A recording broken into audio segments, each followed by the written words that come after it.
Hello everyone, আজ বানাচ্ছি সর্ষে পটল। সর্ষে পটল বানানোর জন্য 3টে বড় সাইজের পটল এবং সাথে 2টো কাঁচামরিচ নিয়ে নিয়েছি। এই পর্যায়ে এক একটা পটলকে 4 টুকরো করে কেটে নিয়েছি, সাথে কাঁচামরিচগুলোকে মাঝ বরাবর কেটে নিয়েছি। এবার একটি বাটিতে পরিমাণ মতো সর্ষে নিয়ে এটাকে কিছুক্ষণ ভিজিয়ে রেখে তারপর মরিচ দিয়ে বেটে নেব।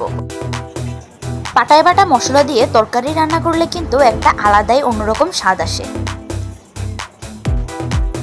এবার একটি কড়াইতে সাদা তেল দিয়ে এখানে ফোড়ন হিসাবে কালো জিরে ব্যবহার করেছি। তারপর পটলগুলোকে ফোড়ন দেওয়া সাদা তেলে হলুদ আর সামান্য পরিমাণ লবণ দিয়ে ভেজে নেব।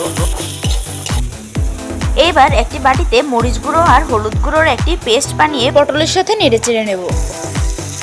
এরপর মশলাটাকে সামান্য কষিয়ে আগে থেকে বেটে রাখা সর্ষেটাকে এর সাথে দিয়ে দেব।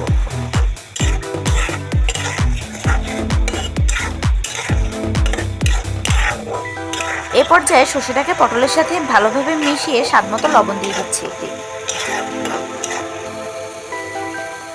এই পর্যায়ে পরিমাণ মতো পানি দিয়ে একটু নেড়েচেড়ে কাঁচামরিচগুলোকে দিয়ে সামান্য নেড়েচেড়ে যখন ঝোলটা একটু টেনে আসবে, এ পর্যায়ে নামিয়ে গরম গরম পরিবেশন করুন সর্ষে পটল।